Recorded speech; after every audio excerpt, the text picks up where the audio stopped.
Training ఇస్తున్నారో లేదో తెలియని పరిస్థితులు ఉన్నాయి. ఆంధ్రప్రదేశ్ రాష్ట్ర ప్రభుత్వ సంస్థ అయిన ఆర్టీసీ దగ్గర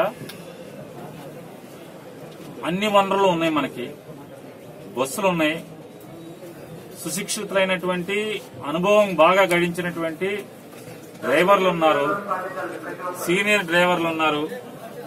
ఇంతవరకు 30-40 ఏళ్లలో కూడా ఒక్క యాక్సిడెంట్ కూడా చేయనటువంటి డ్రైవర్లు ఉన్నారు. వాళ్ళందరితో మంచి ట్రైనింగ్ కనుక మనకి యువతకి ఇప్పిస్తే, ఇవాళ డ్రైవర్ల కొరత ఉంది బాగా. ప్రత్యేకించి హెవీ లైసెన్స్ ఉన్నటువంటి శిక్షణ బాగా పొందినటువంటి, అంటే నాణ్యతతో కూడినటువంటి శిక్షణ పొందిన డ్రైవర్లు కొరత ఇవాళ మనకు ఉంది. కాబట్టి మనం పేద మధ్యతరగతి వర్గాలకి తక్కువ రేట్లో అందుబాటులో ఒక నాణ్యతతో కూడినటువంటి డ్రైవింగ్ స్కిల్ ని మనం ఎందుకు వాళ్ళకి తరఫీదు ఇవ్వకూడదు?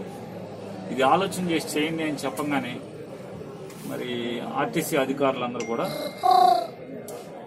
మన దగ్గర ఉన్నటువంటి కొత్త బస్సుల్ని, ఏం పాత బస్సులు కాదు, BS3 మోడల్ బస్సులు, పార్లమెంటుకు ఒక డ్రైవింగ్ కేంద్రం పెట్టమని జగన్ గారు చెప్పిన మీదట ప్రతి పార్లమెంట్ కి ఒక డ్రైవింగ్ శిక్షణా కేంద్రం, అట్లాగే దాంట్లో ప్రొక్లైన్ గాని, JCB గాని, అలాగే క్రేన్ గాని. ఎందుకంటే బయట అవసరాలు, క్రేన్ అవసరం చాలా కనపడుతుంది, క్రేన్ డ్రైవర్ల అవసరం కనపడుతుంది, JCBలు రోజు రోజుకి పెరుగుతున్నాయి.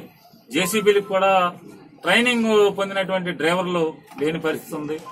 కాబట్టి JCBకి అంటే హెవీ వెహికల్ డ్రైవింగ్ తో పాటుగా JCB డ్రైవింగ్, అలాగే క్రేన్ డ్రైవింగ్, ఈ 3 డ్రైవింగ్లు కలిపి ఒకే కోర్స్ కింద మనం పెట్టి నేర్పించండి.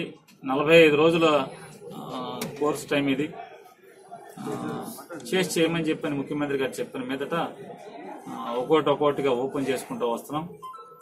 ఇది మచిలీపట్నంలో పార్లమెంట్ లో సంబంధించి కూడా మచిలీపట్నంలో డ్రైవింగ్ శిక్షణా కేంద్రాన్ని, హెవీ డ్రైవింగ్ శిక్షణా కేంద్రాన్ని ఇక్కడ ఏర్పాటు చేయడం జరిగింది.